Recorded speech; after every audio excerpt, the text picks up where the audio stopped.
حضرت عمر فاروق رضی اللہ تعالیٰ نے ایک رات خواب میں دیکھا کہ ایک سرخ رنگ کے مرغ نے آپ کے بدن میں 2-3 ٹھوکریں ماری ہیں۔ آپ نے یہ خواب خطبہ جمعہ میں بیان فرمایا۔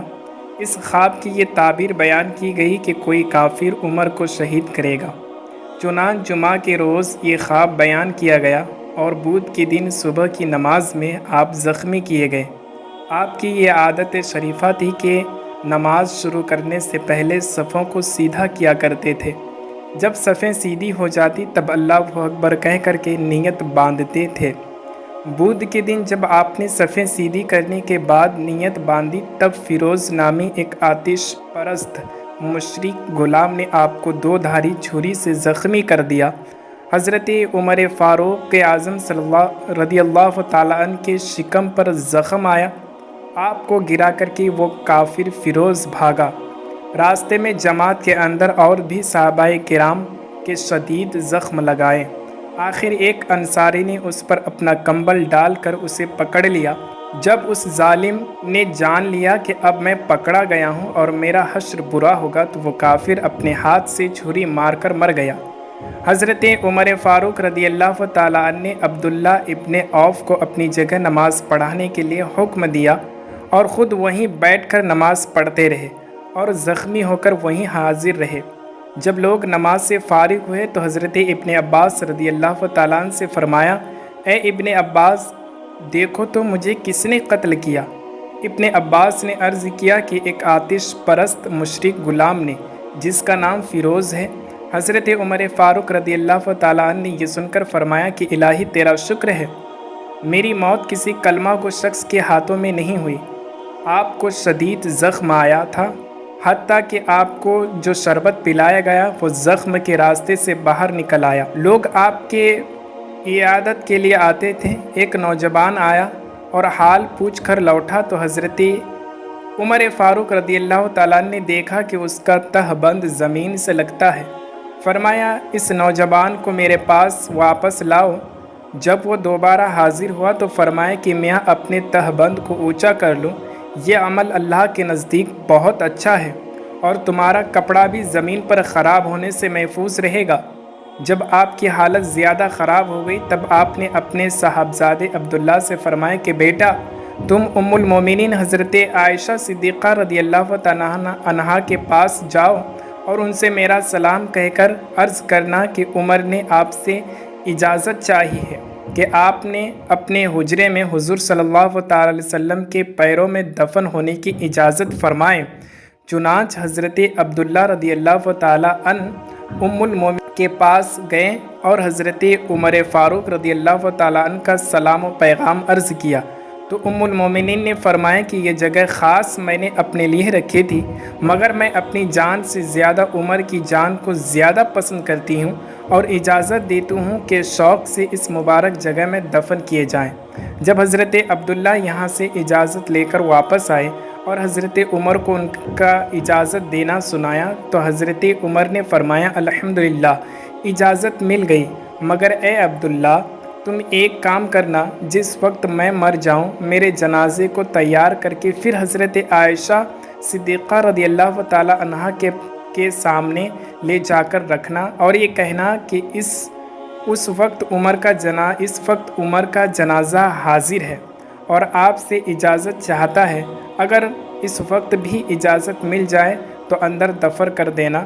مجھے اندیشہ ہے کہ شاید کچھ میرے لحاظ سے اجازت دی ہو، اس لیے بعد وفات پھر اجازت لے لینا۔ پھر فرمایا کہ بیٹا، میرا سر تکیہ سے ہٹا کر زمین پر ڈال دے تاکہ میں اپنا سر خدا کے سامنے زمین پر ڈال کر گڑ گڑاؤں تاکہ میرا رب مجھ پر رحم فرمائے۔ اے بیٹا، میں مر جاؤں تو میری آنکھیں بند کر دینا اور میرے کفن میں میانہ روی کرنا، اسراف نہ کرنا، کیونکہ میں اگر خدا کے نزدیک کچھ اچھا ٹھہروں گا تو مجھے دنیا کے کفن سے بہت بہتر کفن مل جائے گا، اور اگر میں برا قرار دیا گیا تو یہ بھی میرے پاس نہ رہے گا۔ بیٹا، اگر سارے جہان کی دولت اور سامان اس وقت میرے پاس ہوتا تو میں اسے قیامت کے دن کی گھبراہٹ سے نجات پانے کے لیے خیرات کر دیتا۔ یہ سن کر ابن عباس رضی اللہ تعالیٰ نے فرمایا کہ قسم ہے خدا کی، میں تو آپ کے متعلق یہ یقین رکھتا ہوں کہ آپ تو برائے نام ہی قیامت کی ہولناک چیزیں دیکھیں گے، کیونکہ آپ امیر المومنین ہیں، امین المومنین ہے، سید المؤمنین ہے، آپ کتاب اللہ سے اور نہایت انصاف سے فیصلہ کرنے والے ہیں۔ حضرت عمر فاروق رضی اللہ تعالیٰ عنہ کو جب حضرت ابن عباس کی یہ تقریر بہت پسند آئی اور سخت تکلیف کے باوجود جوش و جنون میں اٹھ کر بیٹھ گئے اور فرمائے کہ اے ابن عباس، کیا تم ان باتوں کی شہادت قیامت کے دن اللہ کے سامنے دے دو گے؟ حضرت ابن عباس نے فرمایا کہ ہاں، میں ان باتوں کی شہادت قیامت کے دن رب کے سامنے ضرور دوں گا۔ یہ سن کر حضرت عمر کو اطمینان ہوا۔ اس کے بعد حضرت عمر فاروق رضی اللہ تعالیٰ نے بہت سی نصیحتیں کی، بہت سی وصیتیں فرمائیں اور انتقال فرمایا۔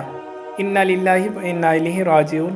پھر آپ کے جنازے کو تیار کر کے حضرت عائشہ صدیقہ رضی اللہ تعالیٰ عنہ کے حجرے شریف کے سامنے لا کر رکھا گیا اور بآواز بلند عرض کیا گیا کہ اے ام المومنین، یہ جنازہ عمر کا حاضر ہے اور اب پھر آپ سے اجازت مانگتا ہے کہ اگر حکم ہو تو حجرہ شریف میں دفن کیا جائے۔ حضرت ام المومنین روتی تھی اور فرماتی تھی کہ میں خوشی سے آج پھر حضرت عمر کو اجازت دیتی ہوں۔ چنانچہ آپ کو حجرہ شریف میں حضور کے قدموں پر دفن کیا گیا۔ جس دن حضرت عمر کا انتقال ہوا اس دن سورج کو گرہن لگ گیا، سارے مدینے میں اندھیرا ہوا، اس طرف لوگوں کا رونا، ادھر سورج کا سیاہ ہونا، ایک معرکہ قیامت کا منظر نظر آتا تھا۔ مدینہ کے بچے اپنی ماں سے پوچھتے تھے کہ اے ماں، کیا آج قیامت ہے؟ مائیں کہتی تھی کہ نہیں، آج امیر المومنین کا انتقال ہوا ہے۔ بعد از وفات حضرت عباس رضی اللہ تعالیٰ عنہ نے آپ کو خواب میں دیکھا اور پوچھا کہ اے امیر المومنین، کیا معاملہ ہوا؟ فرمایا وجدت ربی رحیمہ، میں اپنے رب کو بڑا رحم والا پایا۔ تو اس واقعے سے ہمیں یہ سیکھنا چاہیے اور یہ سیکھ ملتی ہے کہ حضرت عمر فاروق رضی اللہ تعالیٰ عنہ کا قطعی جنتی ہونے کے باوجود خوف الہی دیکھیے ذرا کہ کس طرح اللہ کے حضور حاضر ہونے سے خشیت کا اظہار فرماتے تھے، اور نزاع کا عالم ہے مگر خلاف شرع بات نہیں دیکھ سکتے، اور نوجوان کو تہبند اونچا باندھنے کی نصیحت فرماتے ہیں۔ معلوم ہوا کہ مسلمان کو بہرحال شریعت کا پابند اور شریعت کے خلاف ہر بات سے گریز کرنا